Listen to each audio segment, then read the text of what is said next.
বকুৰ বাহজনী কলিতাপাৰাত চাঞ্চল্যকৰ ঘটনা পত্নী কন্যা পুত্ৰৰ অত্যাচাৰ সহ্য কৰিব নোৱাৰি অৱশেষত চৰম সিদ্ধান্ত ললে এগৰাকী পিতৃয়ে চৰম সিদ্ধান্ত লোৱা লোকজন বাহজনী কলিতাপাৰাৰ সবিন চন্দ্ৰ কলিতাই কেন্দ্ৰীয় ৰিজাৰ্ভ পুলিচৰ উপ পৰিদৰ্শক আছিল মৃত লোকজনৰ সুইসাইড নোটত বিস্ফোৰক তথ্য মৃতদেহটো পত্নী পুত্ৰ আৰু জীয়ৰীক চুবলৈ বাধা সবিন কলিতাৰ অভিযোগ মতে সুতিতহা সবিন কলিতাই নিজ বাসগৃহত চিপ লৈ আত্মহনন কৰে পত্নী জুপিতৰা কলিতা আৰু দুই সন্তানে মৃত সবিন কলিতাক মানসিক শাৰীৰিক অত্যাচাৰ কৰাৰ অভিযোগ পৰিয়ালৰ লোকৰ পত্নী আৰু দুই সন্তানে মিলি পৰিকল্পিতভাৱে সবিন চন্দ্ৰ কলিতাক আত্মহত্যা কৰাৰ বাবে বাধ্য কৰোৱা বুলি অভিযোগ কৰে একাংশই ঘটনাস্থলীত বকু আৰক্ষী উপস্থিত হৈ চমজি লৈ মৃতদেহটো আৰক্ষীৰ তদন্তৰ পিছতে পোহৰলৈ আহিব ঘটনাটোৰ প্ৰকৃত সত্য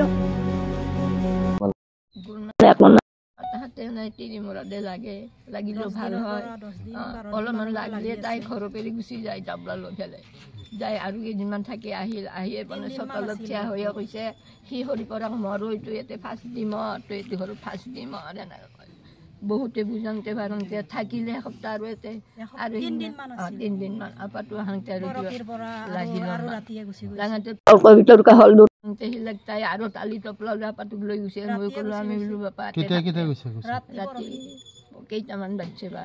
11টামান বাজিছে বোলো বাপা নালগীয়া হৈ যাবা তাই কৈ নাযাবি নাহাতাকে তই গুচি সেনেকা আপাটোক টানি লৈ গুচি গৈছে আজি গেলে আহাই নাই ঠিক মই 11টামান বজাত ভাত দি গেলো বাপা ভাত খাবি দে এটা মানুহে এতিয়া কথা কৈ আছে মাই খাম মই পুৱা বেলা খাব নালাগে তোৰ কাৰণে হেৰি কৰিম আপিটো কৈছো মা খালা মোক মাই খাম মোক গেলে ভাত আনছা বোলো তই তাতে টিভি ৰুমটোতে থাকবি দে সেনেকেও নাযায় এটা মানুহে এইটো কথা কৈয়ে আছে বাগান দিছোঁ আমি যায় আৰু অলপমান টোপনি আহিল 12টাৰ পাছত অনদিনাও এনেকৈ দুৱাৰ নালাগে থাকে মাতি আছে অনদিনাও মাতে সেনেকৈ কি কৰিছিলে চাকৰি কৰিছিলে কি কয় ঠিক আছে তো দাদাই চাকৰি কৰে যদিও পইচা চইচা লাৰবা নাপায় সিহঁতে মাক জীয়াকে উলিয়াই পইচাবিলাক খৰচ কৰে কালিও কিবা আহি কৈ আছে 98,000 টকা উলিয়াইছে এতিয়া মানে ঘৰত আহোঁতেও ছুটি লৈ আহোঁতেও আমাৰ পাপাকে পইচা পঠাই দিছে 13,000 টকা ট্ৰেন্সফাৰ কৰি দিছে তাৰ পাছতহে দাদা আহিব পাৰিছে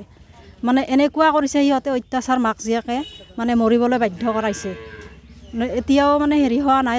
ৰহস্যজনক হৈ আছে ঘটনাটো মানে আৰক্ষীয়ে তদন্ত কৰি কি পায় এতিয়া হ'ব পত্নী ক'ত আছে পত্নীটো ওচৰতে আছে 4 ঘৰমান সিফালে আছে কিন্তু এতিয়ালৈকে আহি পোৱা নাই এই 2 ঘণ্টা 3 ঘণ্টা মানে হ'ল দাদাৰ কেছটো হেৰি হোৱা কিন্তু এতিয়ালৈকে আহি পোৱা নাই ইয়াত বকুৰ পৰা বিক্ৰম দাসৰ ৰিপৰ্ট এনি ভাৰত 24